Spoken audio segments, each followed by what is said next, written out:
Hola, buenas tardes. Bueno, ya buenas noches. Bien, principalmente el tema de hoy va a consistir en una especie de una refinación de lo que consiste en nuestra metodología de parábolas, ¿sí?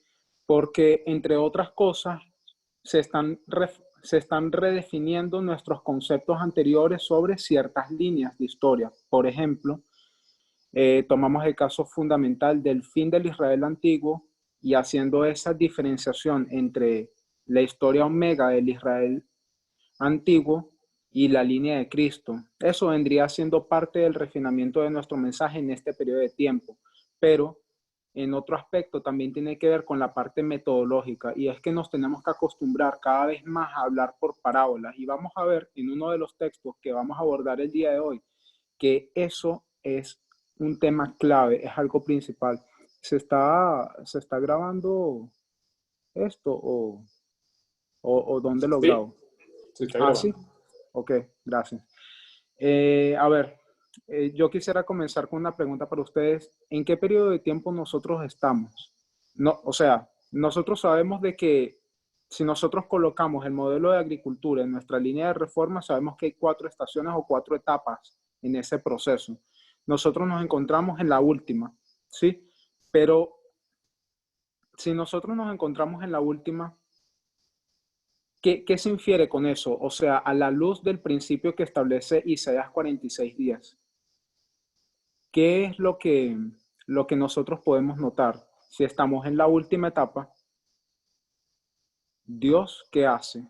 Según ese principio de Isaías 46:10. A ver, ¿será que me puedes responder, Cecilia?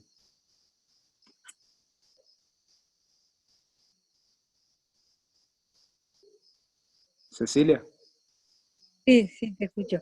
ok. La verdad que A ver, bien la pregunta. sí, dime. No entendí bien la Ok, pregunta. A la luz de Isaías perfecto. 43, dijiste, Ok, ¿cómo, fíjate, cómo, es, qué es a la luz, qué es lo que querés saber a la luz de Isaías 46:10? sí, Que no te entendí. bien, ok, ¿Qué voy a sería? repetir. Eh, Nosotros abordamos el texto de Isaías 46:10 y sacamos de allí un principio. Si nosotros entendemos que nuestra línea de reforma se segmenta en 4 periodos, nosotros nos encontramos en qué periodo, entendiéndolo en términos del modelo de agricultura. Nosotros estamos en el periodo de cosecha, Y ese es qué etapa. ¿eh? Y si lo tuvieras que enumerar, ¿qué etapa sería? La cuarta, ¿no? Ok, yo voy a cambiar ese término de cuarta a la última, ¿sí? Entonces, si Dios revela el fin desde el principio, según el principio de Isaías 46:10, Sí. que Sí, entendí. nosotros deberíamos de esperar un desarrollo en cuanto a que, si en el principio se reveló qué clase de mensaje, hermano Néstor, ¿qué clase de mensaje se reveló en el principio de nuestra línea de reforma, 1989? ¿Qué comenzó a ser desellado? Las líneas de reforma se estudiaron en el 91 y en el 96 se formalizó Daniel 11:40 al 45. Exactamente. Pero 1989, el tiempo del fin, tiene una característica especial, ¿sí? Daniel 12:4 dice que en el tiempo del fin muchos correrán de aquí para allá, el conocimiento será aumentado. Nosotros sabemos que es en cuanto al conocimiento de las profecías. También tiene una característica que es el desellamiento de un mensaje. ¿Qué mensaje se deselló en ese momento, 1989? Si bien se comenzó a estudiar después, en 1991, 1989 tiene una relevancia profética, porque es el tiempo del fin. En el tiempo del fin se desella un mensaje. ¿Qué mensaje es ese? Usted lo mencionó, pero lo coloqué en otra fecha. Las líneas de reforma. Exacto, líneas de reforma. Bien, gracias. ¿Y qué otra forma nosotros le llamamos a las líneas de reforma? ¿Bajo qué otro nombre?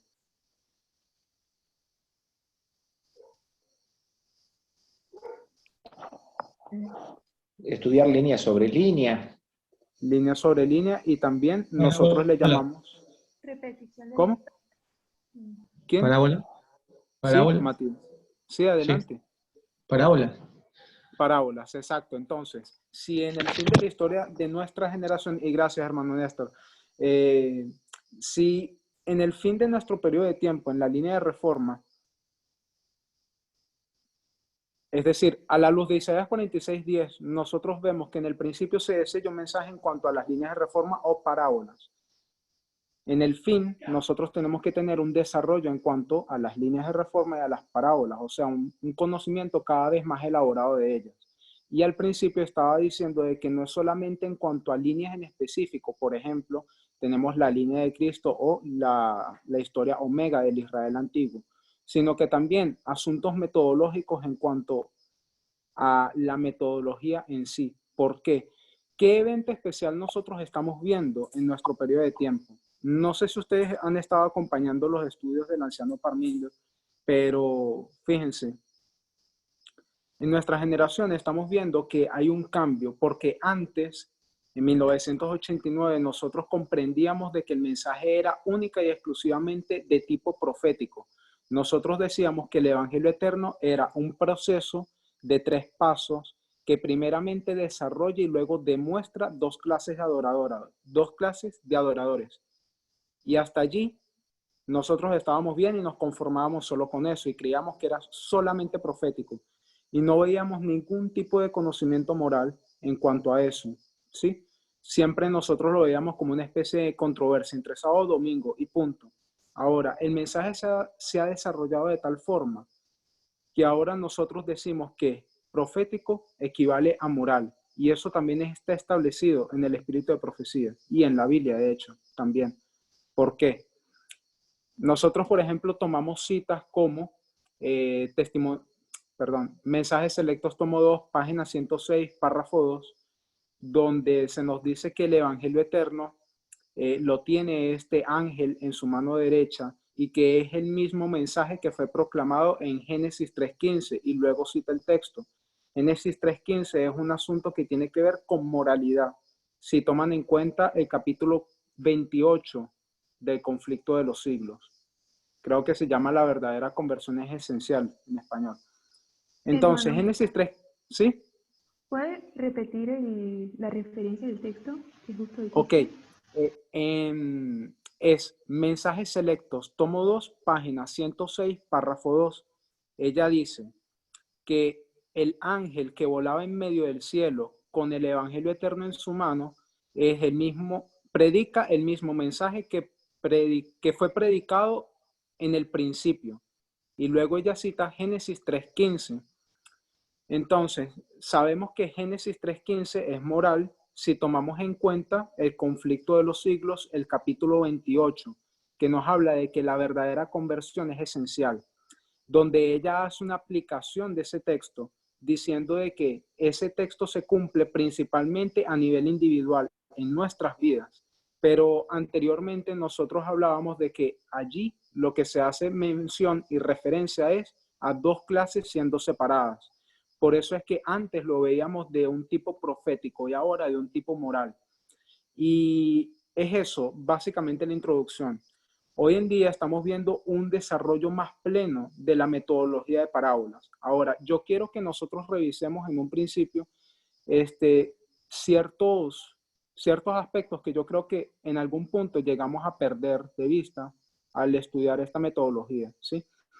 ¿En qué libro, a ver, si alguien me pudiera colaborar, en qué libro nosotros podemos encontrar una definición más apropiada de lo que son las parábolas, donde se nos puede explicar mejor, ¿sí? Ese concepto que se puede explicar por sí mismo? Pero hay un libro en específico, El Espíritu de Profecía, donde aborda un conjunto de Palabra de parábolas vida, y da la maestro. definición. ¿Cómo? Palabra de vida, gran maestro.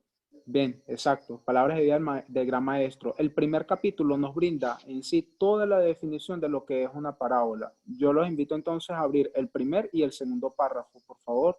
Si me lo puede leer, Caro, ¿será que me puedes hacer el favor de leer el primer párrafo de Palabras de vida del gran maestro? Es la página 8, párrafos 1 y el párrafo 2. A ver, eh, ¿Para qué tengo que cambiar la lengua de mi... Mejor que otra persona lo lea? Ok, está bien. A ver, anciano Marcos, ¿será que me puede hacer el favor de leer el primer párrafo del primer capítulo de Palabras de Vida de Gran Maestro? Voy a intentar aquí compartir la pantalla para ustedes. Eso sería bueno. Sí.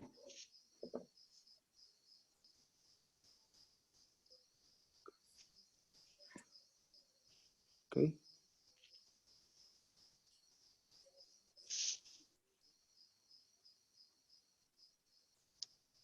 Em,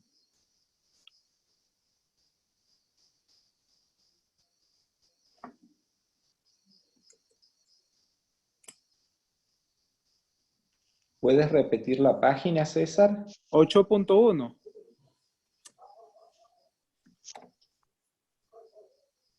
Ahí lo tengo, César. Cualquier cosa. Ah, si lo puedes leer, por favor, hermano. Sí. En la enseñanza de Cristo, mediante parábolas, se nota el mismo principio que el que lo impulsó en su misión al mundo. A fin ¿Pudiéramos de que... quedarnos allí?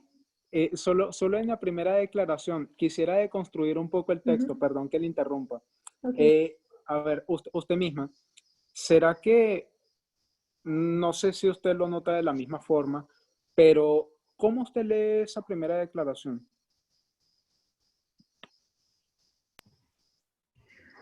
Um, ¿Qué entiende? bueno, que lo que impulsó su misión al mundo tiene el mismo principio que las Ujú. enseñanzas de sus parábolas. Exacto, me gustó. Entonces, nosotros podemos ver que ambas cosas tienen el mismo principio. Nos está hablando entonces de que por una parte tenemos las parábolas de Cristo y por otra su misión al mundo. Pero yo voy a cambiar esa frase de su misión al mundo y lo voy a reemplazar por su vida, ¿sí?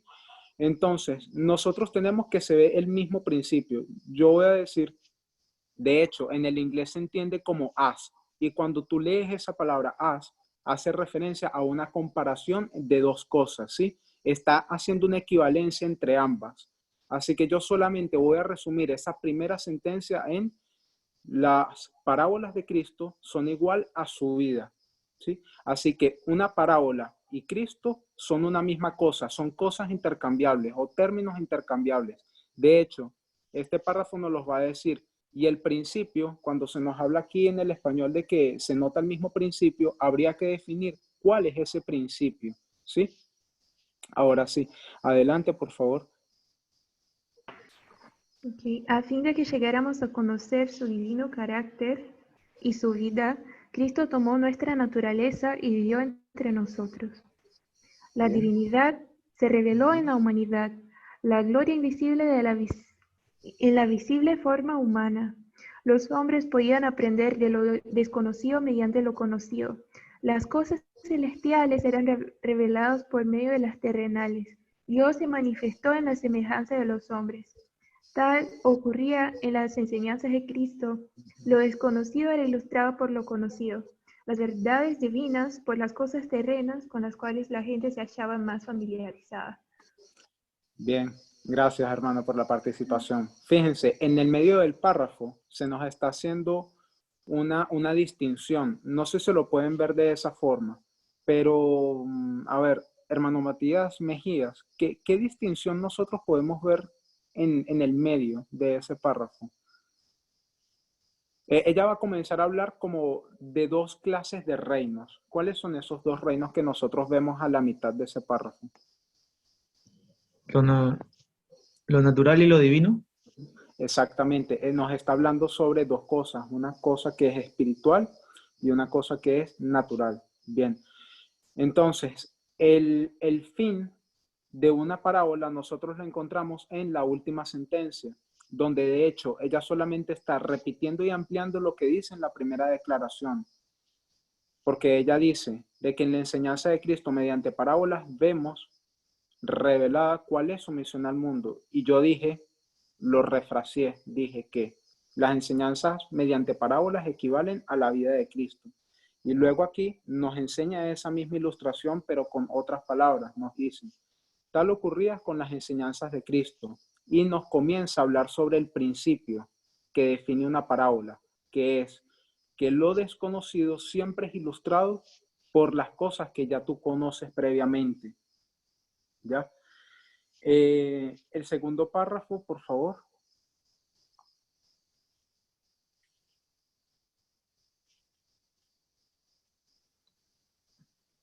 ¿Puedo leer? Sí, por favor. Ya dice. La Escritura dice, todo esto habló Jesús por parábolas, para que se cumpliese lo que fue dicho por él, que dijo, abriré en parábolas mi boca, rebosaré cosas escondidas desde la fundación del mundo. Mateo 13, 24, 35. Las cosas naturales eran el vehículo de las espirituales. Las cosas de la naturaleza y la experiencia de la vida de sus oyentes eran relacionadas con las verdades de la palabra escrita, guiando así del reino natural al espiritual. Las parábolas de Cristo son eslabones en la cadena de la verdad que une al hombre con Dios, la tierra con el cielo. Ok, muchas gracias. No nos vamos a detener mucho en profundizar estas cosas porque no vamos a hacer un estudio como tal sobre la metodología de parábolas. Todos estamos familiarizados con ellas. Pero lo que sí yo quiero que nosotros veamos es que la función de una parábola, y aquí ella está haciendo un énfasis, es ilustrar las cosas desconocidas mediante lo conocido. Las cosas naturales se tornan el vehículo de las cosas espirituales. Básicamente está repitiendo la misma declaración que hizo antes. Eso es una cosa. La otra es que Dios revela las cosas desde la fundación del mundo. Y nosotros tenemos que entender que hay dos conceptos que tenemos que manejar. El primero, progresión. Segundo, repetición, ampliación. ¿Sí? ¿Qué es lo que queremos decir con esto? Podemos ver que Dios revela el fin, nuestra generación desde el principio. Voy a llamarle la historia de la creación. Mantengan ese pensamiento allí, es importante. ¿Por qué? Porque a medida que vayamos avanzando en el estudio, vamos a ver que si la tierra es igual al cielo, la creación tenía un propósito para el hombre y eso fue desvirtuado a raíz, entre otras cosas, de los preconceptos y las tradiciones, claro.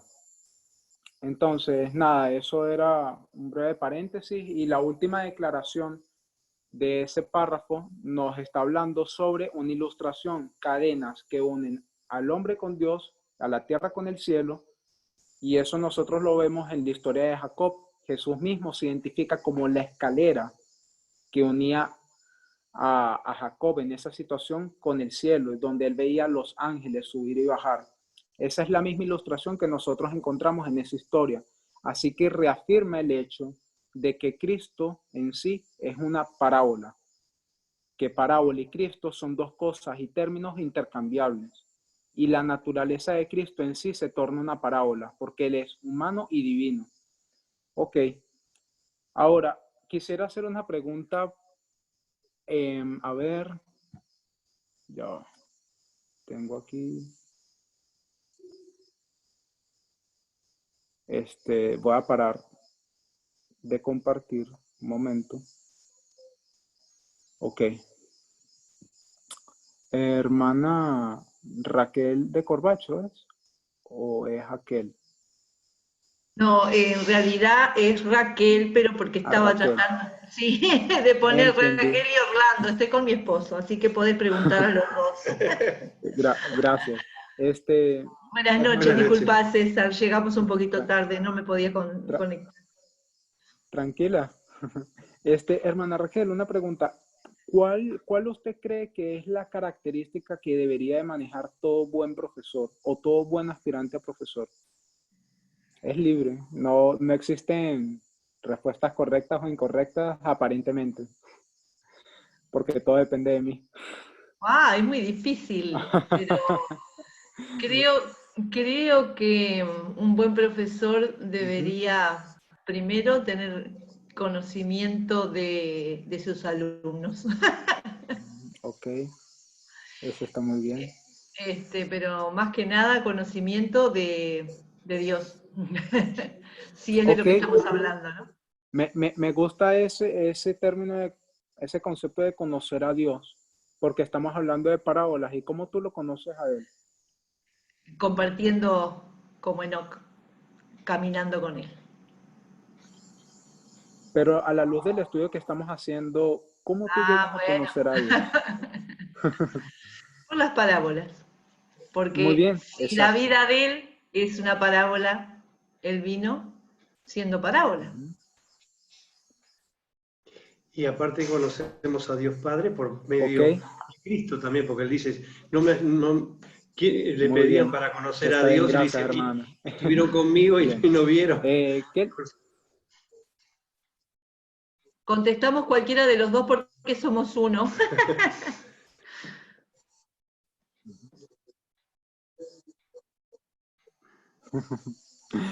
Muy bien. A ver, Kelvin, ¿será que, porque la hermana Raquel y su esposo dijeron una respuesta, parábola?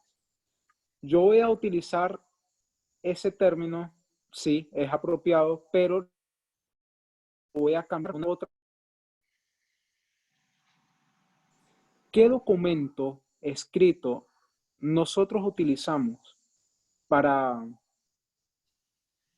poder relatar todas estas parábolas que nosotros estamos relatando hoy en día?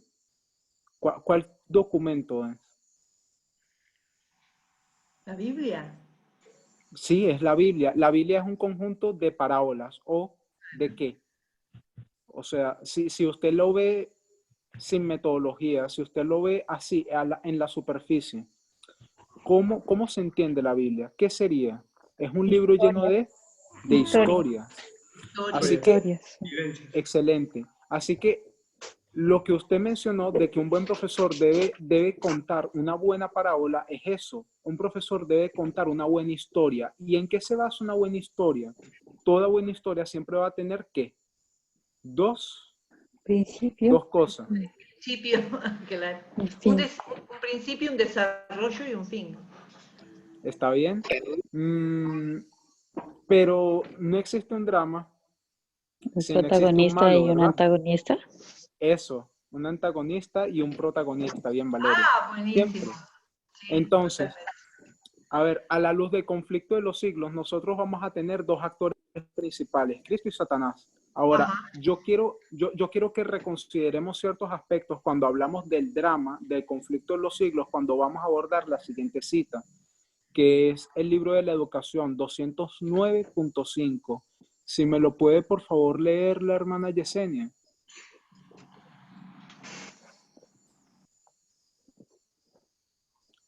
El libro de la educación, página 209, párrafo 5.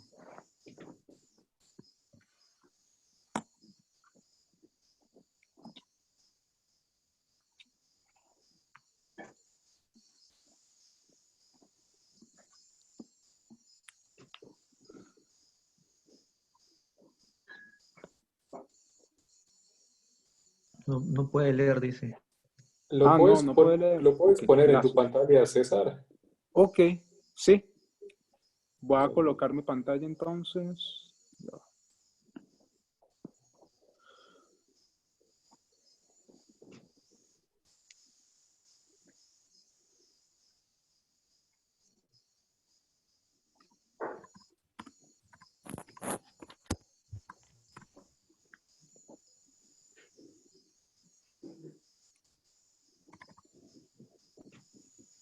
Capítulo 26.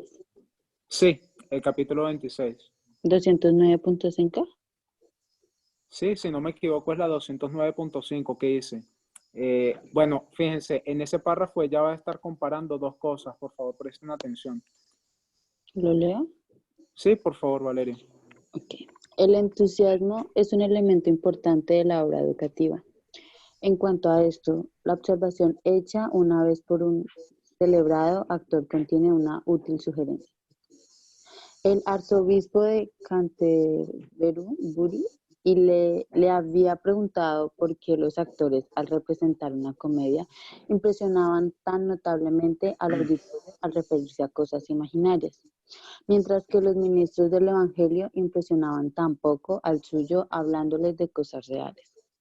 Con todo el respeto debido a vuestra eminencia, contestó el actor. Permitidme deciros que la razón es sencilla. Es el poder del entusiasmo. Nosotros hablamos en el escenario de cosas imaginarias como si fueran reales. Y vosotros en el púlpito habláis de cosas reales como si fuesen imaginarias. Hasta allí. Entonces, es breve, Valeria, tú misma. Aquí en este párrafo se nos está hablando sobre el poder del entusiasmo, etcétera, y se acerca un arzobispo. Vamos a entender que ese arzobispo es un predicador o un pastor en términos generales, ¿sí? Y ella va a comparar a este pastor con ¿qué? Con un actor. ¿Ok?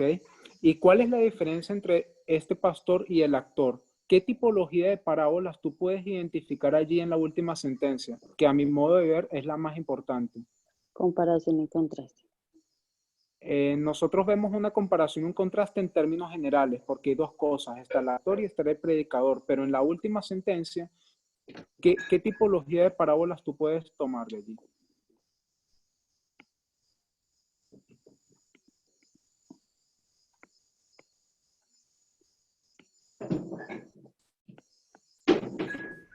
Juxtaposición.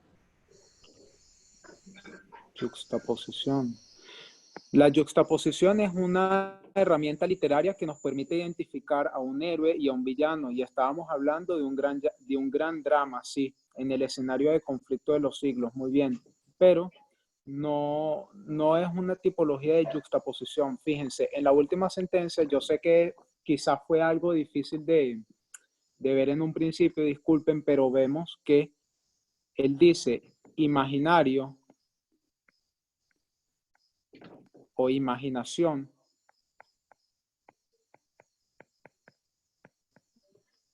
Y luego dice, ya va, cosas reales, ya va. Voy a solamente colocar y para referirme a lo imaginario, ¿sí? A ver. De este lado nosotros tenemos a un actor.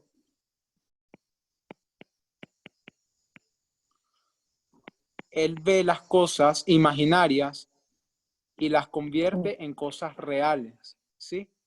De este lado tenemos a un predicador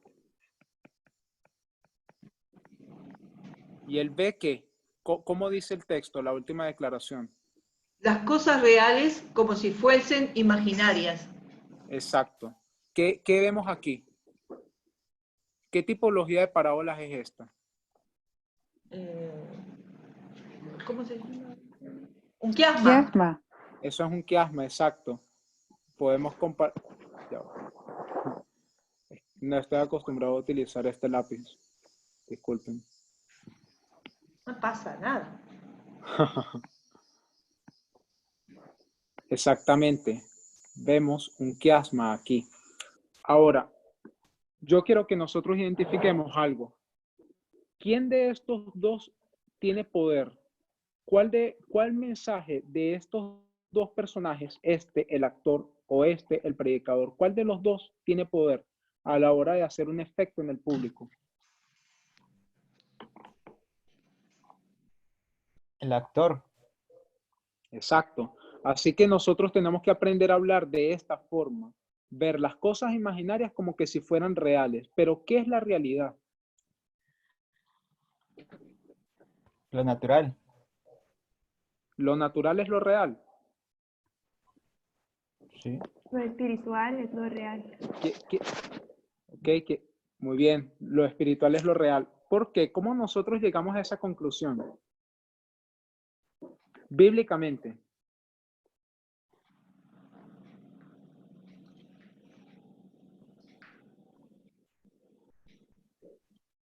Ok, dos cosas. Si nosotros vamos a Hebreos 8:5, se nos dice, y el apóstol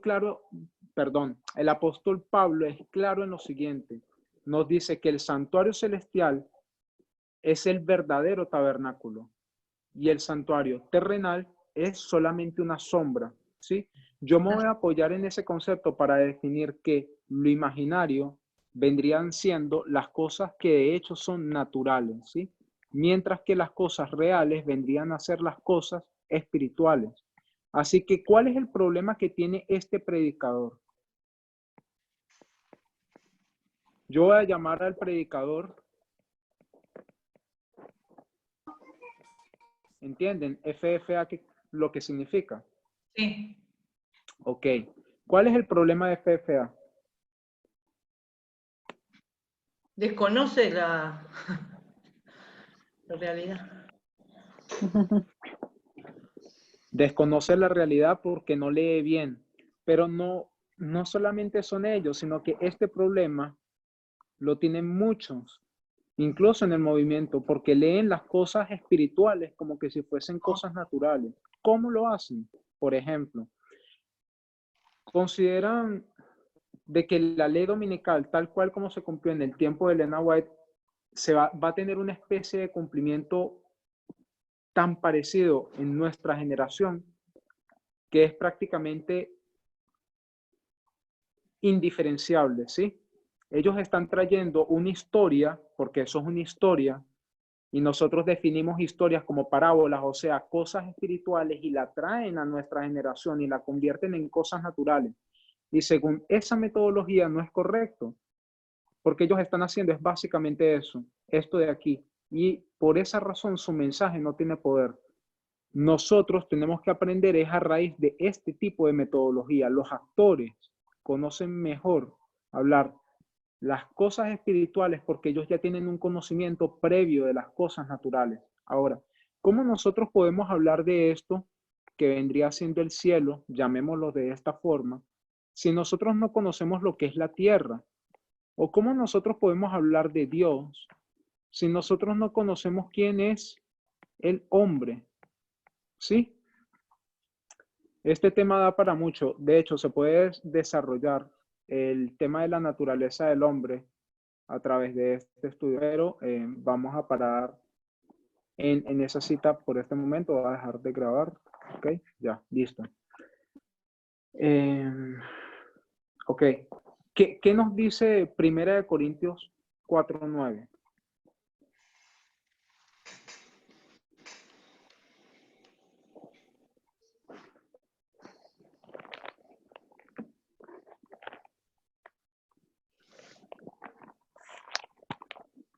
¿Lo leo?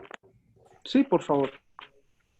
Porque según Pinto, Dios nos ha exhibido a nosotros, los apóstoles, como postreros, como a sentenciados a muerte, pues hemos llegado a hacer espectáculo al mundo, a los ángeles y a los hombres. Exacto.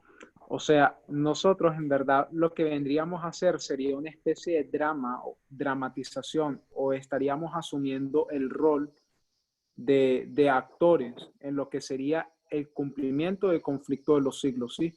O sea, nosotros tenemos a dos seres que son reales. Acabamos de definir que lo real es lo espiritual a través de la Biblia. Dijimos de que Pablo dice que el verdadero tabernáculo es el que está en el cielo, el que está en la tierra no es que sea falso, sino que es una sombra. Y yo me apoyé en ese concepto para definir lo imaginario y lo espiritual. Ahora, yo pudiera traer otro tipo de conceptos como los que trae Cornelius Castoriadis sobre el imaginario social, cómo lo material afecta a las instituciones sociales en nuestra época, ese tipo de cosas. También nos pudieran servir como una palanca, ¿sí? Pero no lo vamos a hacer pues para no extendernos tanto en el estudio. Fíjense, otra cosa, cómo nosotros tenemos un otro testigo que nos define a nosotros, que lo imaginario es lo natural y lo real es lo espiritual. Si nosotros hablamos de drama, de antagonismos, de héroes, etcétera, en un escenario como tipo una novela, como es el conflicto de los siglos, ¿cuáles son los dos actores principales? Vendrían a ser Cristo y Satanás. Ellos son seres de qué naturaleza? Son seres espirituales, pero son los personajes que realmente son los que están luchando en todo el universo, ¿sí? O sea, la lucha solamente se basa en ellos dos, Cristo contra Satanás. Pero nosotros en la tierra estamos asumiendo un otro rol, el que nos está explicando aquí el apóstol Pablo. Nosotros vendríamos a ser los actores en ese escenario final del conflicto de los siglos, pero no los reales, no los espirituales, sino los actores naturales o los actores, como lo diría aquí en esta aplicación de este texto que nosotros leímos de la educación, los actores imaginarios, ¿sí? Por decirlo de esa forma. Y de allí es donde nosotros entonces tomamos ciertos conceptos que nos ayudan a definirnos a nosotros como una parábola viva. Allí nos está diciendo de que todo el universo nos está viendo, están viendo el desarrollo del conflicto de los siglos sobre cómo está pasando aquí en la Tierra, ¿sí? ¿Y cómo nosotros sabemos que somos una parábola viva? Bueno, 2 Corintios, capítulo 3, versículo 2 nos lo dice. Nos dice que nosotros somos una epístola abierta al mundo. Entonces, en ese sentido, pues somos una parábola. Además del hecho de que en nosotros existe esa combinación de lo divino con lo natural después del bautismo. Es lo que debería existir. ¿Ya? ¿Puedes repetir Ahora, ese versículo, hermano? ¿Sí? ¿Cuál? El que dice que nosotros somos una epístola viva. Sí, por favor. 2 Corintios 3, versículo 2. Lo dice así. Nuestra epístola sois vosotros, escrita en nuestros corazones, conocida y leída por todos los hombres. ¿Ya? Básicamente eso es lo que nos dice. Somos una carta viva a los ojos de todas las personas. Ok. Ahora, yo acabo de dar una premisa de que la tierra equivale al cielo y de que tú no puedes llegar a amar el cielo si tú primeramente no amas la tierra. ¿Y de dónde sacamos esto? Pues el apóstol Pablo nos lo dice en 1 Corintios 15, 46, de que primero vienen las cosas naturales y luego las cosas espirituales. Y él lo habla en el contexto de la resurrección. Así que en la segunda venida, todas estas cosas espirituales o reales como tal, se van a tornar realidad, ¿sí? Mientras que nuestra experiencia terrena vendría siendo solamente una sombra, algo natural, que debería de proyectarnos hacia lo espiritual. Y la razón del tema viene por lo siguiente, es porque muchas personas todavía al día de hoy consideran el cielo como siendo un plano tipo espiritualista, algo que no tiene sentido ni forma, algo como intangible, ¿sí? Porque cuando por lo general nosotros nos hacemos referencia al espíritu, es algo que tú no puedes tocar, apreciar, ver ni oler. Pero cuando nosotros realmente entendemos de que nosotros somos una parábola y de lo que está pasando, y que lo que está pasando aquí en la tierra viene siendo una parábola, y el principio de una parábola, leímos al principio, consiste en explicar lo espiritual por medio de la natural. Si nosotros tomamos entonces ese principio y lo traemos en aplicación para nuestro tiempo, ¿qué nosotros entendemos? De que toda nuestra experiencia en la tierra viene siendo una parábola. De hecho, si tú meditas en la definición del Hijo de Dios, ¿por qué Cristo se hace pasar o por qué él mismo se llama como Hijo de Dios? Ese término de hijo viene siendo en sí una parábola, porque un hijo se somete al Padre. Y eso solamente nos enseña el tipo de obediencia que tiene que tener un hijo hacia los padres terrenales, o nos enseña sobre el quinto mandamiento, por ejemplo, que tiene que ver sobre el amor al prójimo. Ahora, que está, envuelto en esos mandamientos que tiene que ver con el amor al prójimo. Ahora, si nosotros vamos a 1 de Juan 4:20, ¿qué principio nosotros encontramos allí?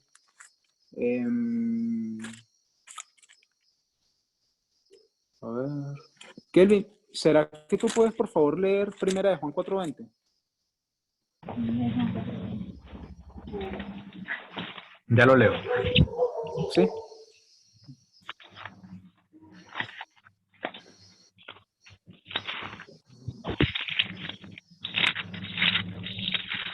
Dice así: si alguno dice yo amo a Dios y aborrece a su hermano, es mentiroso, pues el que no ama a su hermano a quien ha visto, ¿cómo puede amar a Dios a quien no ha visto? Ok. ¿Qué diría entonces el apóstol Juan según tus palabras, hermano Kelvin? Bueno, prácticamente está diciendo que la única forma de nosotros poder amar a Dios es manifestando amor hacia mi persona. Ok. Porque prácticamente es el que yo estoy viendo. Porque el Básicamente nos prójimo, está mostrando de que Dios se refleja de alguna u otra forma en el hombre. entonces, bien, te voy a hacer otra pregunta. El ser humano en ese contexto, porque tú me acabas de decir que que Dios se refleja en el hombre, según ese contexto, lo que ya hemos estudiado antes, el hombre vendría siendo ¿qué? Una parábola de Cristo o de Dios. Porque Cristo es una parábola. Si es una parábola de Dios, entonces el hombre viene a ser el elemento ¿de qué tipo? ¿Natural o espiritual? Es lo natural.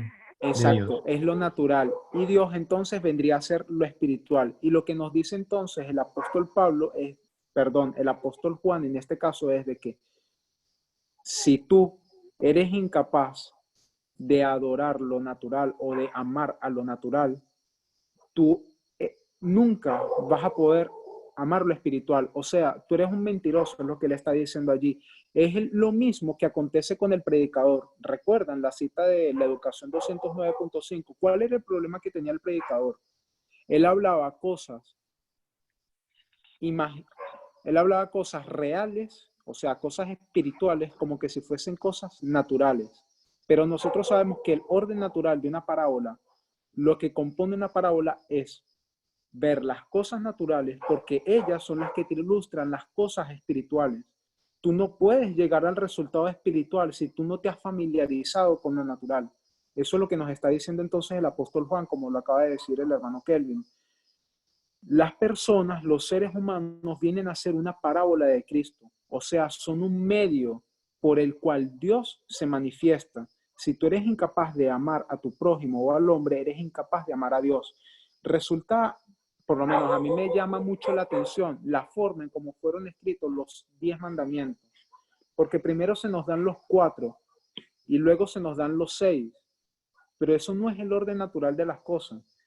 Tú no puedes adorar primero lo espiritual para poder luego adorar lo natural, sino que tiene que ser necesariamente al revés. ¿Sí? Ahora, vamos a mantener esa idea en la mente porque vamos a ir a lo que es el principio, a lo que es el Génesis, para confirmar esta idea. Génesis 1, 25 y 26. ¿Qué nos habla allí? A ver si lo puedes leer, por favor, Mica.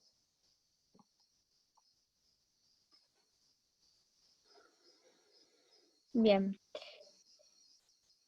E hizo Dios animales de la tierra según su género, y ganado según su género, y todo animal que se arrastra sobre la tierra según su especie. Y vio Dios que era bueno. Entonces dijo Dios, hagamos al hombre a nuestra imagen, conforme a nuestra semejanza, y señoree en los peces del mar, en las aves de los cielos, en las bestias, en toda la tierra y en todo animal que se arrastra sobre la tierra. Exacto. Ahora, aquí, Dios, gracias, Mica. Aquí se nos define que Dios creó al hombre a su imagen y a su semejanza, y que además de eso se le dio dominio. Pero nosotros entendemos que en los primeros 4 mandamientos Dios ordena enfáticamente al hombre que no puede adorar imagen. Pero ahora nosotros llegamos a 1 de Juan 4:20 y nos dice, si tú no amas a tu prójimo, tú no puedes amar a Dios. Entonces, ¿cómo nosotros entendemos esas cosas que parecen como contradictorias? Porque a nosotros por lo general se nos enseña de que primero es Dios, primero se ama a Dios, y luego entonces como resultado natural amas a tu prójimo. Pero eso es una mentira, eso es lo que enseña la iglesia, y es por esa razón que el mensaje moralista de la iglesia no tiene ningún tipo de poder. Y el mensaje profético de FFA tampoco tiene poder, porque ellos no hablan por parábolas, ¿sí?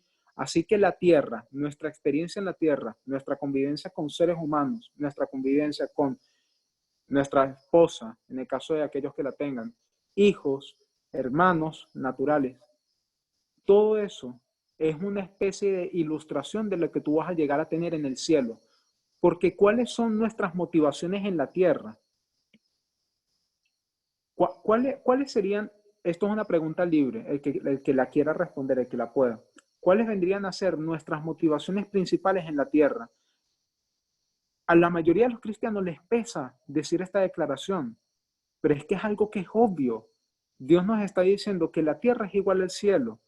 Las cosas que te motivan a ti en la tierra son las mismas cosas que te motivan en el cielo. Y no vengan a decir de que lo que te motiva a ti en la tierra es solamente el amor a Dios. No vengas tú con esa mentira, porque acabamos de leer de que tú no puedes amar a Dios si tú no amas a tu prójimo. Así que, ¿cuáles son nuestras motivaciones en la tierra? ¿Qué es lo que a nosotros nos hace feliz realmente?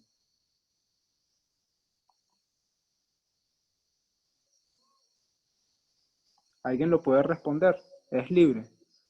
El servir. Compartir experiencias con los seres que amamos. Amén.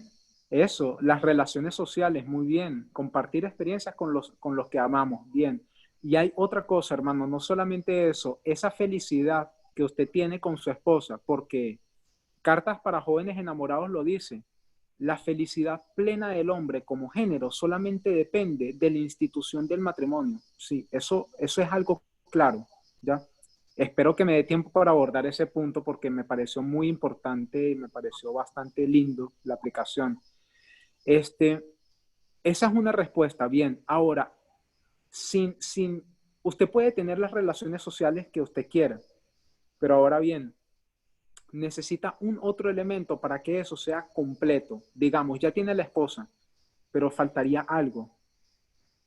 ¿Qué sería? A mí me gusta viajar, descubrir el mundo, investigar. Amén.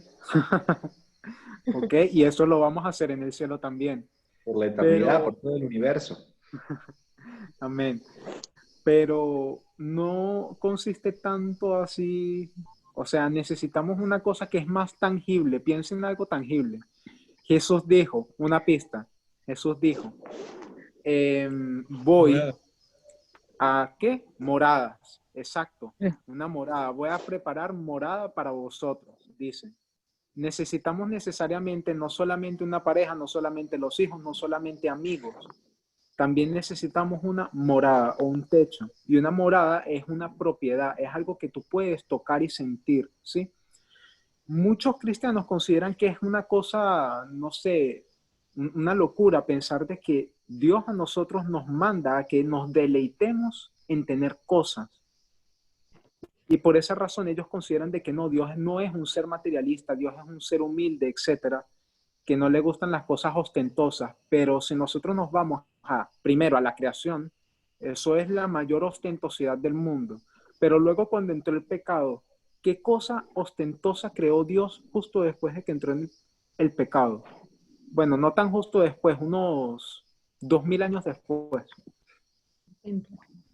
Creó el santuario. Exacto, creó el santuario.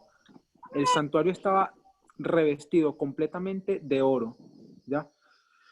Y además, Dios inspiró a Salomón, bueno, principalmente a David y luego a Salomón, de que tenían que construir un santuario. Y fíjense la forma en cómo lo construyó. Era mármol rodeado de oro, cubierto de oro, mientras que el de Moisés era madera con oro, aunque sea el de Moisés era menos ostentoso, pero el de Salomón era la joya de la ostentación. Entonces, la mayoría encuentra como un conflicto con la idea de creer de que Dios es un ser materialista. Él le gusta que nosotros nos deleitemos en lo material. ¿Sí? También puedes ver el ejemplo del cielo. El cielo es calles de oro, ¿no? Entonces, si nosotros vemos ese concepto, es increíble. Exacto, exactamente. Fíjense, hay que meditar en lo siguiente. La tierra gloriosa, los Estados Unidos, ellos se caracterizaban en su declaración de independencia por 3 cosas fundamentales: libertad, vida y búsqueda de la felicidad. Tú necesitas de las 2 primeras cosas para poder llegar a la tercera, que es la búsqueda de la felicidad. La tercera consiste en buscar las cosas que realmente te hacen feliz. Dios no te quiere a ti como un ser infeliz o como un ser que ande, digamos, en trapos rotos, etc. Eso no es lo que Dios quiere para ti. De hecho, Él quiere darte unas vestiduras en el cielo. ¿Y qué clase de vestiduras nosotros vamos a asumir? Cuando nosotros vemos a la visión de William Foy, él ve a los 144,000 con pectorales de oro. ¿Quiénes tienen pectorales de oro? son los sumos sacerdotes. Es decir, nosotros vamos a tener no solamente el pectoral de oro, sino también las joyas incrustadas en él. Vamos a tener ostentosidad en el cielo. Entonces, fíjense los conceptos moralmente erróneos que defienden algunos cristianos hoy en día. Defienden, por ejemplo, el cristianismo en términos como de una humildad excesiva que no tiene nada que ver con lo que es el cielo. O, por ejemplo, postrarse todo el día en oración o estudiar la Biblia, digamos, 24 horas. Eso no tiene sentido si tú no tienes una compañía, si tú no tienes seres humanos, si tú no tienes sociabilidad para poder compartir esas cosas. Nada de eso tiene sentido. Y es por esa razón que Dios le dio entonces a Eva, a Adán. Y no solo eso, sino que le dijo que Eva, como su igual, era su imagen. Entonces nosotros ¿qué tenemos que hacer? Es adorar primeramente a la imagen de Dios para poder adorar entonces a lo espiritual que es Dios. Tú no puedes llegar a adorar lo espiritual si tú primeramente no adoras a tu imagen, a la imagen de Él, perdón, que vendría siendo, en este caso, podemos decirlo, esposa, hijos, jefes, etc. ¿Sí? A ver. Ok, nosotros entonces sabemos que los 10 mandamientos son una parábola. ¿Por qué? Jesús dijo en Mateo 7, versículo 24, si no me equivoco, sí, él allí hizo esa comparación. Dijo que la segunda ley era como la primera. Y si nosotros nos vamos a la definición en inglés, utiliza la palabra liking o like en otras versiones, como la Youth Version. Entonces, esa palabra like, nosotros siempre la vinculamos a este concepto de comparar. Está comparando dos cosas. Cuando tú comparas dos cosas, estás yendo de un plano natural a un plano espiritual. Así que los 10 mandamientos son, a su vez, una parábola. Nos intentan enseñar el carácter de Dios. Pero ¿cómo tú llegas a entender el carácter de Dios si tú no entiendes primeramente lo natural? Si tú no entiendes los primeros 6, tú no puedes entender los 4. Y aunque Dios te diga a ti literalmente, no te harás imagen, allí no termina la declaración. No te harás una imagen que tú hagas, pero sí puedes hacer una imagen de lo que Dios se ha definido, que es una imagen de Él, el hombre. ¿Sí? Básicamente esa es la primera parte.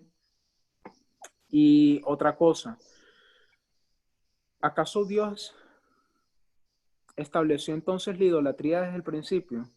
O al menos este concepto erróneo de idolatría que nosotros teníamos antes.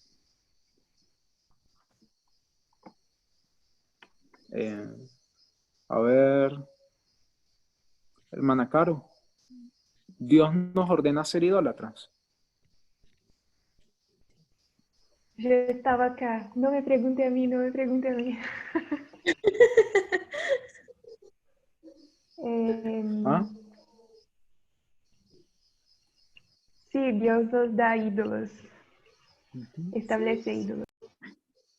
Exacto. De hecho, ya los estableció desde el principio. Tu ídolo tiene que ser tu prójimo. Ese es el ídolo. Ahora, y fue Dios quien lo instituyó en el principio. Así que el único problema es cuando nosotros queremos hacer nuestros propios ídolos. Eso es otra cosa. No tiene nada que ver con que, bueno, si yo coloco a mi familia en primer lugar que a Dios, estoy haciendo mal. No tiene nada que ver con eso. De hecho, eso es lo que Dios te manda. Pon en primer lugar a tu familia, pon en primer lugar satisfacer las necesidades de tu hogar, conseguir un buen trabajo y hacer todas estas cosas que se te ordenan en la tierra y disfrutarlo y gozarlo. Porque eso es lo que te va a venir a definir realmente cómo es Dios y cuál es su carácter. Es básicamente eso la esencia de lo que Dios instituyó en un principio como la idolatría. No el tipo de idolatría como lo hacen algunas otras personas, por ejemplo, teniendo íconos o teniendo santos, porque son personas muertas, ¿sí? Y las personas muertas no te hablan, no te pueden responder, no te demuestran el carácter de Dios. ¿Por qué? Porque solamente están allí, no hacen nada, no te edifican, no demuestran quién es Él. Ahora, El concepto Eso de también lo amor. podemos ver, Sí, sí, adelante. eso lo podemos Adelante, también perdón. ver allí en primera de Juan 3:16, que dice, en esto hemos conocido el amor, en que Él puso su vida por nosotros, también nosotros debemos poner nuestras vidas por los hermanos. Amén, exactamente. Me gusta ese texto porque ¿qué es el amor? Nosotros sabemos que hay toda una sección en una epístola dedicada a definir el amor. Primera de Corintios 13. Y en Primera de Corintios 13, casi llegando al final de esa sección, si no me equivoco, son los versículos 11 y el versículo 12. Sí, versículos 11 y 12. Él dice que él cuando hablaba como niño, pero ahora cuando él es adulto, habla como un adulto. Y eso es todo en el contexto del amor. Así que el amor nosotros lo definimos como completo conocimiento de algo, ¿sí? Eso es amor verdadero. Cuando tú tienes completo conocimiento de alguien, es porque ya tú te has vuelto así. Eres una sola carne con esa persona, en términos naturales, si es tu mujer. Pero si es en términos espirituales, tú te conviertes en algo así ligado en espíritu a Cristo. Eso es una parábola del matrimonio. Nosotros lo sabemos. Cristo se identifica a sí mismo como siendo el esposo, la iglesia como su esposa, y le manda todas estas epístolas hermosas que vemos en Cantares. Básicamente es eso. Entonces, es perfecto conocimiento del amor. Nosotros tenemos que llegar perfectamente a conocer a nuestro prójimo, cuáles son sus necesidades, cuáles son sus sentimientos, a ser completamente empático con ellos, si nosotros decimos que queremos amar a Dios. Por eso es que Cristo les decía a los fariseos que eran unos hipócritas. Creo que, bueno, Cristo definía a los fariseos como hipócritas, era por eso, porque ellos decían que ellos querían amar a Dios, pero ¿qué hacían? Oprimían a su prójimo, ¿sí? Ahora, Dios a lo que nos lleva a nosotros hoy es a entender lo que es una verdadera reforma moral, lo que es verdaderamente ser empático con nuestro prójimo antes de siquiera llegar a pensar en adorar a Dios, porque a nosotros Dios no lo vemos. Es imposible adorar algo que tú no ves. Por eso es que yo hice esa pregunta capciosa de que ¿Dios estableció la idolatría? Sí, la estableció. Ahora, para cerrar con la idea, porque, a ver, todos estos conceptos quizás ya lo habían visto anteriormente en el tema de debemos de adorar ídolos, ¿sí? Quizás. Pero, a ver, el énfasis viene a resultar en lo siguiente. Muchas personas creen de que la dinámica en el cielo es una cosa sobrenatural o que es una experiencia que, no sé, no puede ser comparable con la tierra. Y por esa razón muchas personas llegan a odiar la tierra. ¿Sí? Ellos dicen, yo quiero que Cristo venga ya. Y resulta que ellos mismos se engañan. Caen en la hipocresía. Ok. Caen en la hipocresía. ¿Por qué? Porque ellos no pueden llegar a amar algo que no conocen. Primero tienen que llegar a amar lo que conocen.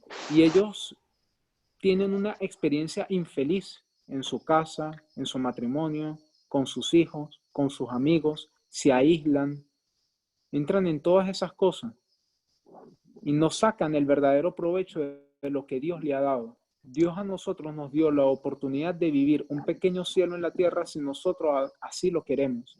Y ese pequeño cielo en la tierra primeramente comienza con nuestro entorno familiar. A ver, otra cosa. Sí. Adelante, ¿quién iba a participar?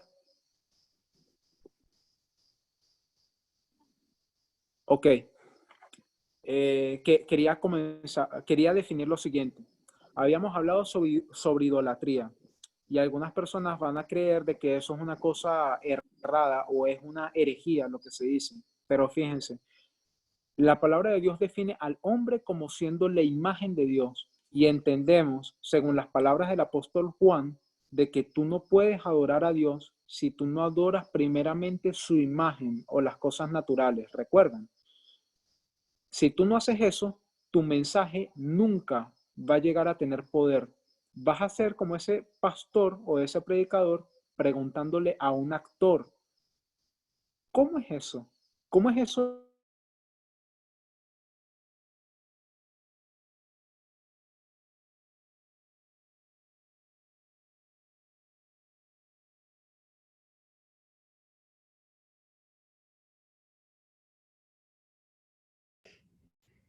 ¿Se cortó? Tienes que volver de nuevo porque se te cortó el audio. Entonces no se entendió la frase. Dijiste pastor y al final ídolo. Ok. ¿En cómo es eso también? No recuerdo muy bien cuáles fueron las palabras exactas. Como un pastor. Pero 10 segundos para atrás. ¿Cómo? Como un pastor preguntando. Ok, voy a solamente a reformular. Gracias.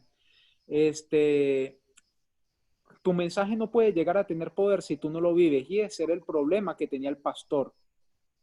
El pastor le preguntaba a este actor, ¿cómo es eso? Que tú hablas cosas imaginarias como que si fueran reales y yo no tengo poder. O sea, ¿cuál es tu secreto? Y el actor le dice, bueno, yo digo las cosas que son imaginarias y las digo como si fueran reales en este escenario, en esta actuación que yo estoy haciendo. El predicador no tiene poder porque él ve las cosas primero espirituales y se olvida de que él tiene que adorar primeramente las cosas naturales, ¿sí? Él invierte el orden. Primero ve hacia lo espiritual para intentar ver lo natural, pero es imposible hacer eso. El apóstol Juan nos los dice, tú tienes que amar a tu prójimo si tú dices que amas a Dios, porque si no, entonces tú eres un mentiroso. ¿Y cómo tú puedes llegar a amar el cielo si primero tú no amas la tierra? Es básicamente la misma pregunta. Nosotros lo leímos en Palabras de Vida del Gran Maestro. Ella define a Dios, define al hombre, pero también ella los compara como tierra y cielo. O sea, son términos intercambiables, cosas espirituales. Tú no puedes entender lo espiritual si no entiendes lo natural. Esa es la definición de parábola. Así que nosotros en la tierra vivimos en una parábola, al mismo tiempo que somos una parábola viva. Todos esos son conceptos y términos que parecen algo, no sé, difíciles de conectar, pero si ustedes realmente se apropian del mensaje, ustedes van a llegar a vivir y a experimentar lo que es eso, ser una parábola viva. Otra cosa. Había hecho la siguiente pregunta. ¿Por qué será que el hombre es un tan buen ídolo de Dios? ¿Por qué tú crees que es, Cecilia? Reformula la pregunta, no la entendí. Fíjate. ¿Por qué será que el hombre es tan buena representación de Dios? O mejor dicho, ¿por qué será que Dios estableció al hombre como un ídolo? Sí, Cecilia. ¿Por qué? Que se escuche bajito. Sí, Cecilia, te oigo. Oye, ¿Hola? tranquila. Aló, tranquila. ¿Por qué Dios estableció al hombre como ídolo? ¿Por qué crees tú?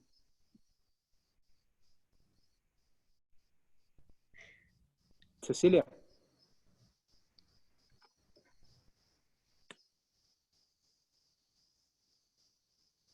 Cecilia. Ok. Eduardo, ¿por qué tú crees que Dios estableció al ser humano como un ídolo? ¿Cuál era el propósito que él tenía con eso? Y a la luz de lo que venimos viendo es como algo didáctico, ¿no? Que veamos primero lo real para entender lo espiritual. Por eso lo hizo ¿Y qué es lo que manera. pasa con nosotros? ¿Qué es lo que... Amén, exacto, Dios lo hizo de esa manera, pero ¿qué pasa en nosotros? ¿O qué es lo que nosotros tenemos que es igual a Dios? Espantoso, no sabe. Su imagen. ¿Cómo? ¿Puedes repetir? Nosotros somos la imagen de Dios. ¿Y qué es lo que nos hace eso? O sea, ¿qué característica nosotros compartimos que es similar a la de Dios? El amor. Libertad de elección. Tenemos La sentimientos. elección y la de... Ok. Sí, me gustó. Hubo alguien que dijo sentimientos, no identifiqué quién. Es eso. Hay veces que nosotros llegamos a definir a Dios como siendo una, no sé, una clase de persona que nunca se enoja. ¿Qué? Pero la Biblia nos dice Celia, tu que... audio. ¿Me oyen? Espera, no se te escucha. Ok, ¿no me oyen? Ahora sí ya. Ok, gracias. A ver, eso. Alguien dijo sentimientos. Eso es lo que nos vincula a Dios. Esa capacidad de sentir cosas, emociones y de expresarlas, ¿sí? Es por eso de que nosotros somos tan buena representación de Dios. Porque si yo le doy un golpe a alguien y esa otra persona se ofende, no es la misma cosa que haría Dios. Dios no se ofendería si tú le das una cachetada. Es la misma cosa. Hay algunos cristianos que creen, no, Dios es misericordioso para siempre y Él nunca, nunca, nunca, nunca va a manifestar su odio. Y yo le puedo decir, claro, de que no hay nadie que manifieste su odio de una manera tan fuerte como la de Dios. Eso nosotros lo vemos en Apocalipsis. O sea, tenemos a este otro ángel, no sé si lo pueden ver aquí en esta ilustración, el gráfico de 1850 lo ven mejor. Dios manda un segundo ángel a que aplaste impíos. Y dice que la sangre va a llegar hasta no sé cuántos estadios, no recuerdo exactamente, pero va a llenar la tierra de sangre. Eso es venganza. Y eso es un sentimiento natural que hay en nosotros. Es odio. No podríamos decir mejor ira, o sea, mal genio en vez de odio, es que eso suena muy feo. Pero ese es el sentimiento. Claro, por más feo que suene, es lo que es. Más Elena feo, dice que Dios odia el pecado. más Claro, feo porque sonó la descripción. Dios odia el pecado. Ok. A ver, ¿quién dice? Marilyn. Sí. Hola, Marilyn. Fíjate, Hola, me gusta que hayas hecho mención de eso, que Dios odia el pecado. Yo estaba meditando en eso esta tarde. A ver, si tú pero te ama al ligas... pecador, ¿no? Ok, fíjate, él ama al pecador y odia el pecado. Vamos a llegar a lo siguiente. ¿Qué pasa si tú continúas pecando y pecando y pecando y pecando? ¿Qué ocurre? Contigo, como ser humano, te endurece. Con el ser humano. ¿Cómo? Ya no hay en ti más sentimientos de culpa ni de... O sea, simplemente te endurece tu corazón. Pues. Eso se llama blasfemia contra el Espíritu Santo. Y también hay una otra cita. Existe este texto, no está en el español, creo que no, si no me equivoco.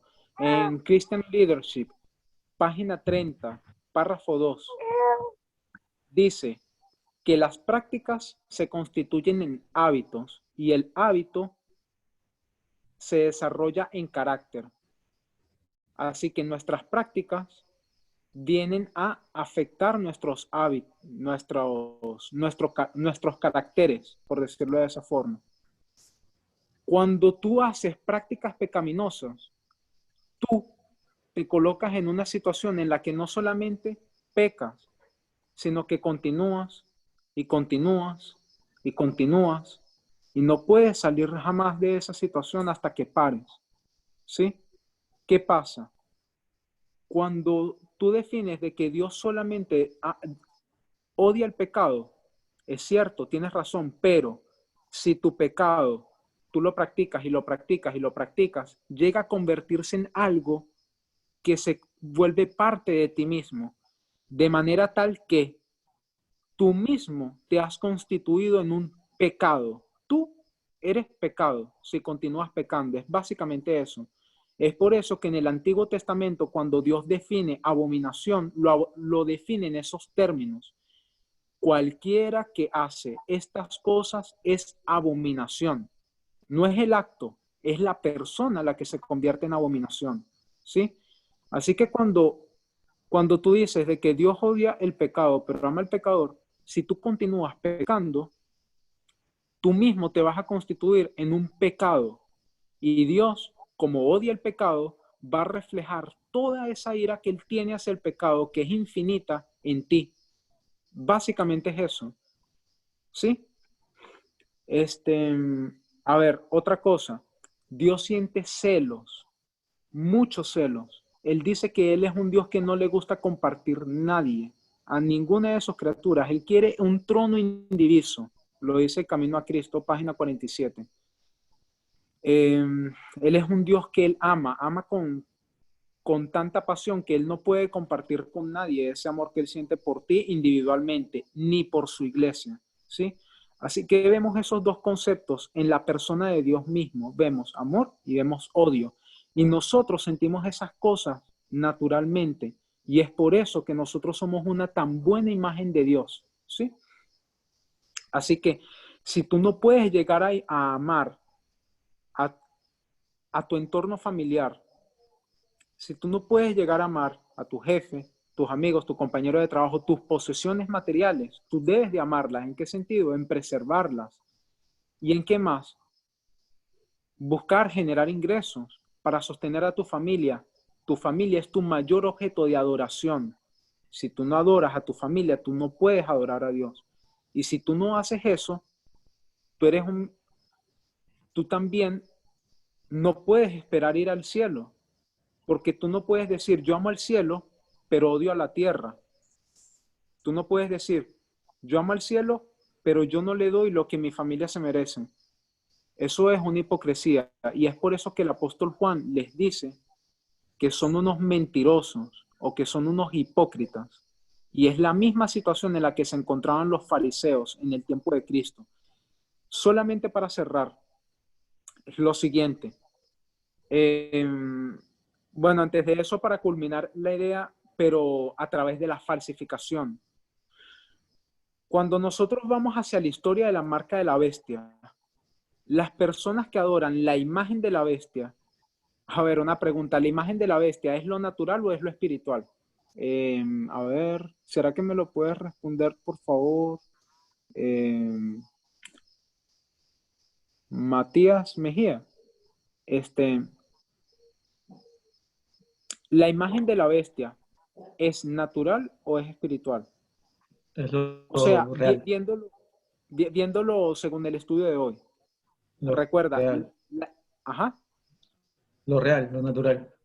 Exacto, es lo natural. Y lo real viene siendo algo espiritual, que es La bestia.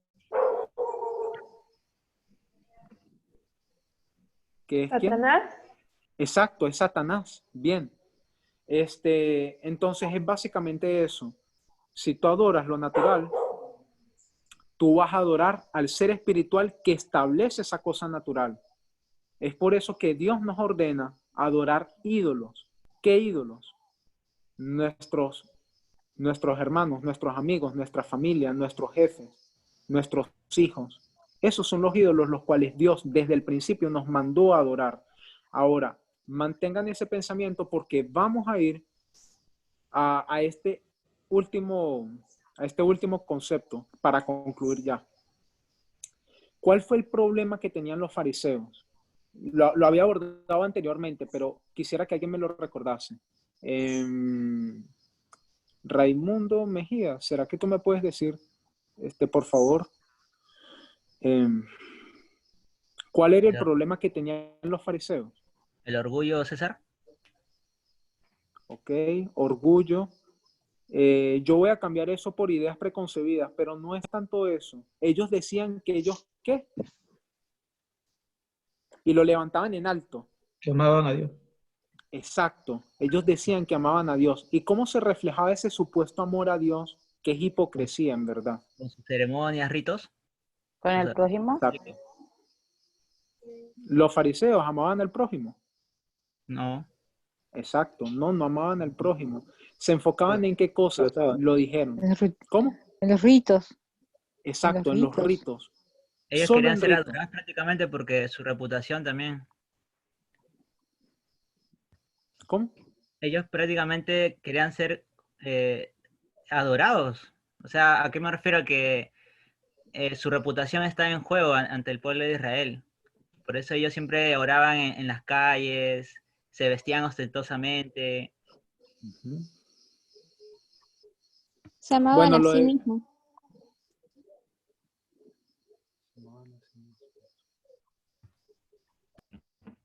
Oh, ok, el concepto que trajo Mika de se amaban a sí mismos me gusta porque en la psicología hay algo que se llama disuasión cognitiva. Tú eres un disociado cognitivo cuando tú solamente crees que tu opinión es la correcta y los demás están en lo incorrecto, ¿sí?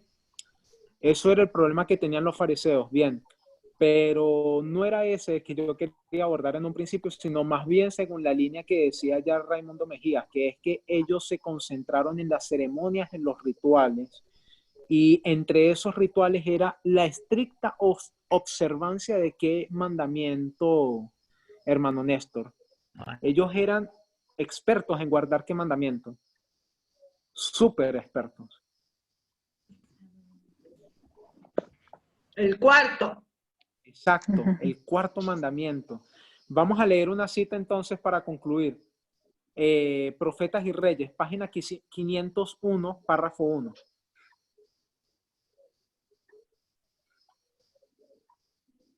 Profetas y Reyes, 501, párrafo 1. Voy a compartir aquí la pantalla para ustedes ver.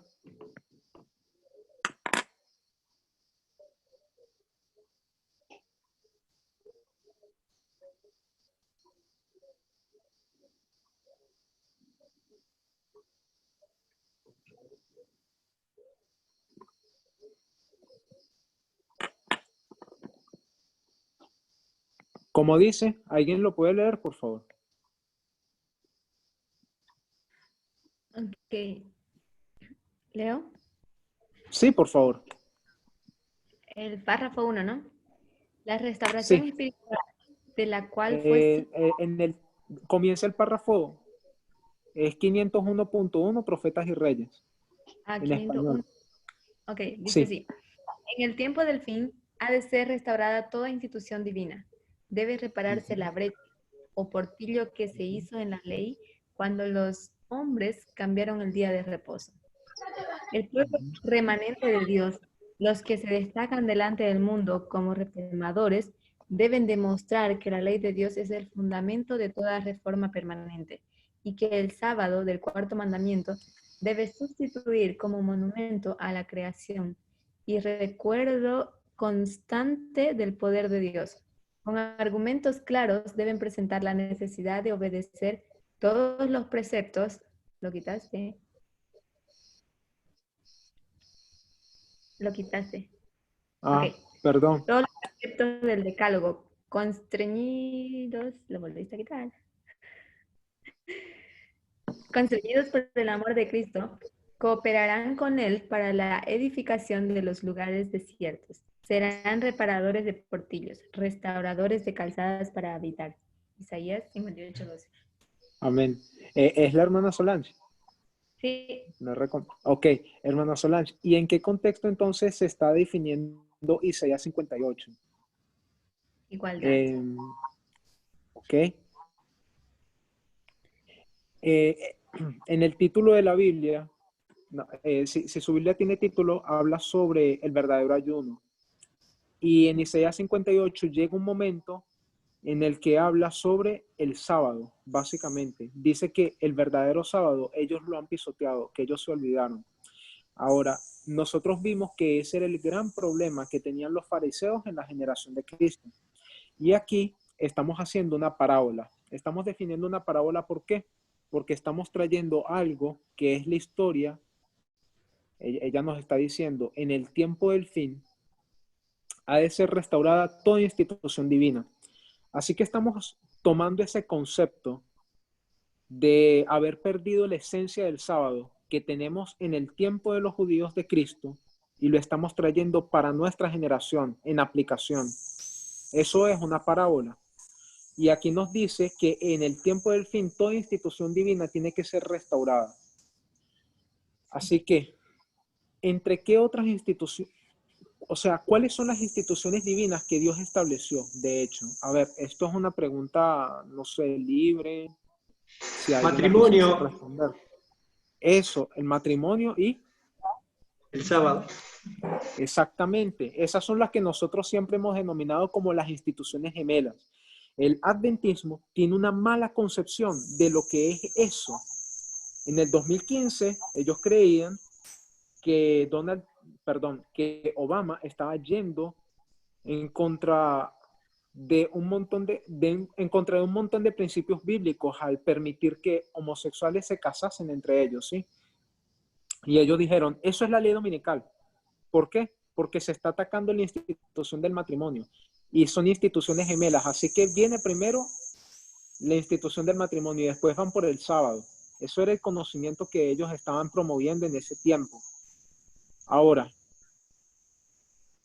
también ellos tienen la característica de los fariseos, se destacan por decir, guardamos el sábado y amamos a Dios por sobre todas las cosas y no sé qué.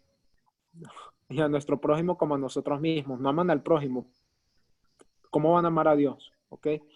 No aman al prójimo porque persiguen a las minorías. Les dicen, son satánicas y ustedes no pueden casarse entre ustedes. Es por eso que son hipócritas, ¿ya? Y son mentirosos y no aman a Dios.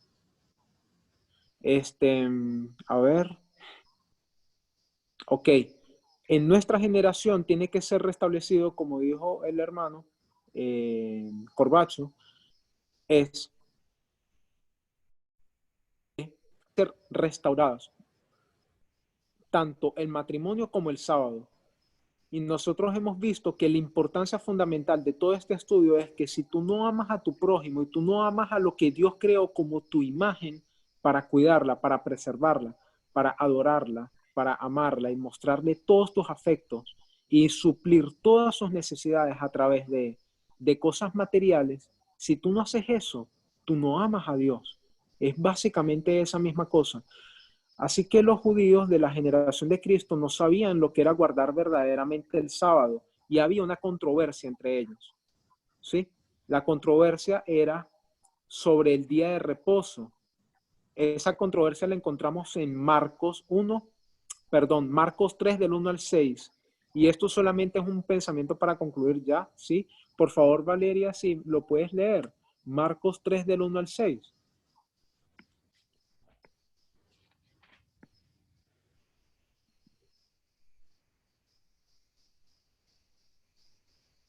Marcos 3.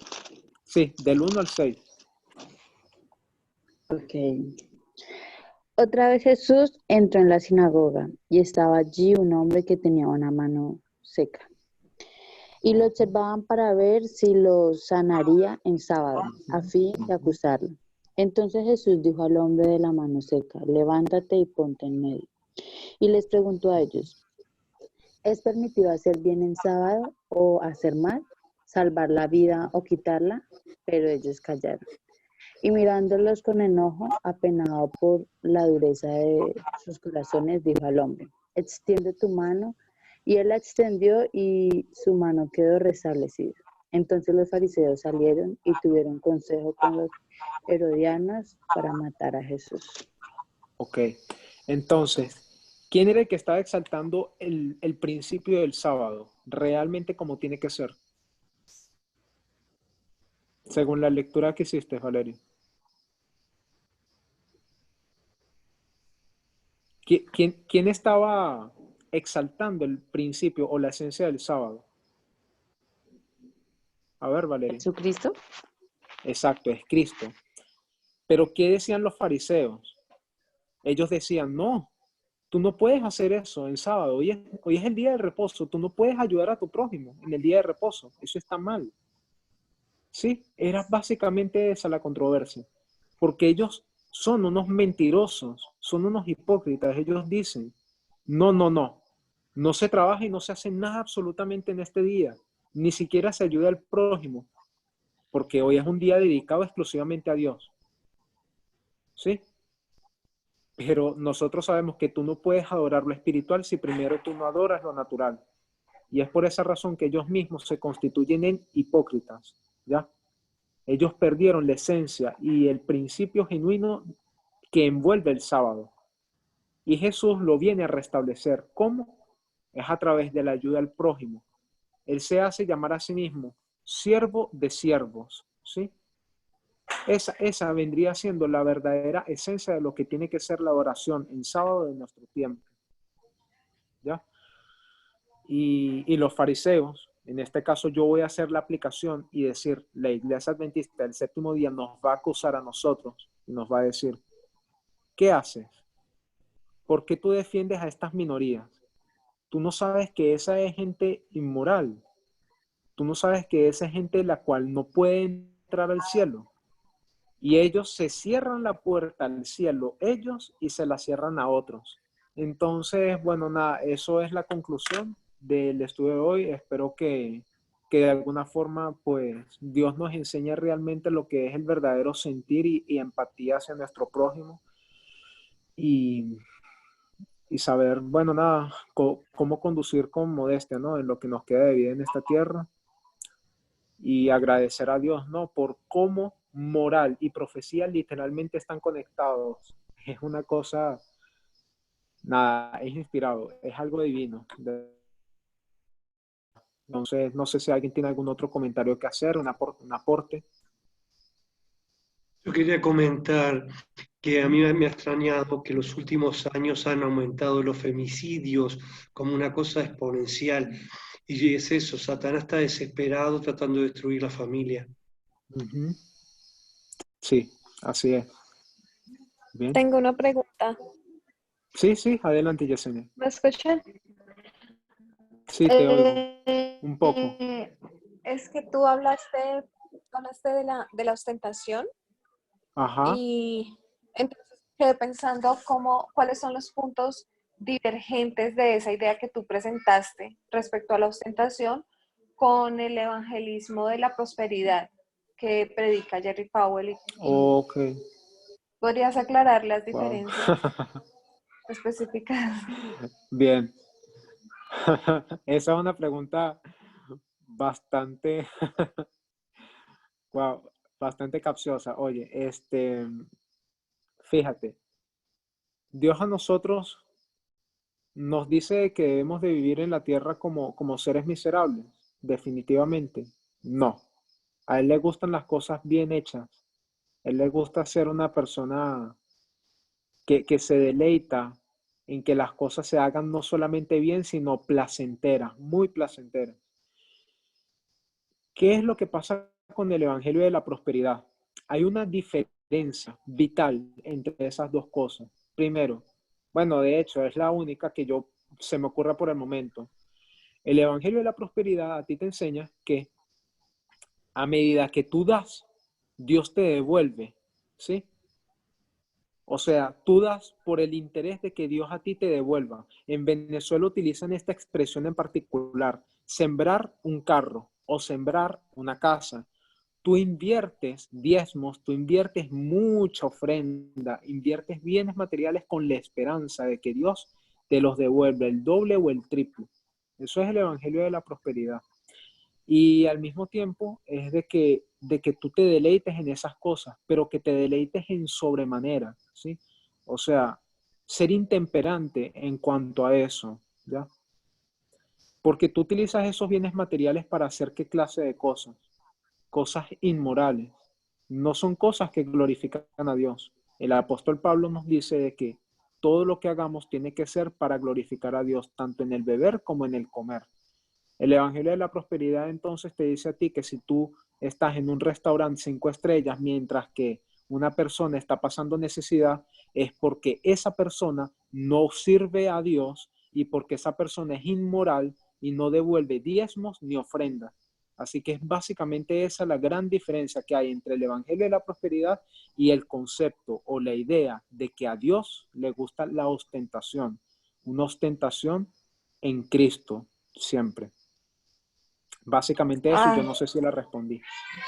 Sí, gracias. No era por mandar solo No, tranquila. No, yo sé, pero de alguna forma fue una pregunta que me desafió un poco. Menos mal gracias, que quedó para resuelta. mí quedó claro. Qué bueno. Sí, gracias. Amén. A ver, ¿más ninguna otra cosa? Yo tengo una pregunta, pero no sé si Sí. dejarlo para después por la hora. A ver. Con el tema de la forma de formular la oración tengo un problema, no con la idea, para nada. De hecho, creo que Solange ya dio este tema, no pude disfrutarlo todo entero y lo estaba esperando ver. Que Dios hizo las imágenes justamente para que lo veamos a Él en ellas, ¿no? Estoy totalmente de acuerdo. El tema es la forma de decir la oración, de adorar como ídolos a las imágenes. Yo creo que más bien es adorar a Dios en las imágenes, porque no es lo mismo, si no serían dioses el otro, y en realidad es una imagen de Dios. Sí. Es una pequeña diferencia, pero... Me gustó. Me gustó que acabas de decir de que si no seríamos dioses. ¿Quién dijo que nosotros somos dioses? ¿Lo puedes repetir? Salmos. Me gustó eso. Dijiste que porque ¿Lo si puedes no, repetir? entonces seríamos dioses. Es que también somos en cierta forma, por eso digo, depende a qué nos refiramos. Cuando en el Salmo que vas a leerme, que dice que nos hizo dioses, y de hecho que son los 144.000, es algo que también me gustaría representar en otro estudio para no hacerlo largo ahora porque me puse a notar, pero tiene que ver con eso, o sea, ¿para qué hizo Dios al ser humano? No solo para que lo veamos entre nosotros a Él, sino para que el universo vea en nosotros a Dios. El tema Exacto. es la confusión de que por ahí con las palabras que tenemos que tener cuidado cuando prediquemos esto, se entienda que estamos idolatrando a la persona como Dios en mayúscula, a ella sola, como Satanás se veía a sí mismo, no sé si se entiende. Diferente es que cuando la vemos al otro, pensemos en Dios, y entonces lo amemos con el fervor y el mismo nivel de amar a Dios. Son pequeñas diferencias de las palabras, pero tenemos que entender que no es lo mismo. Entender el significado de eso, porque si no podemos caer en pensar que está bien el panteísmo, ¿no? Y esas cosas, Okay. pero no quiere decir eso.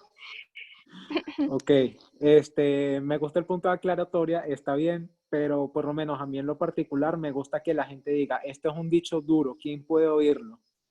No sé, esa es mi forma como de enseñar y agradezco a Dios porque solamente estoy en parte en el grupo de los sacerdotes, así que no me restrinjo en hacer ese tipo de declaraciones.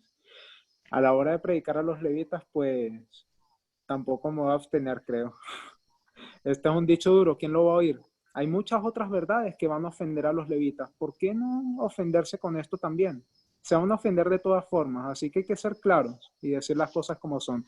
Me gustó la parte que tú dijiste de que si no seríamos dioses, pero Cristo, Dios mismo, nos define como Dios. Eso está en Juan 10:34, no lo vamos a leer ni lo vamos a estudiar, pero tengan allí la referencia.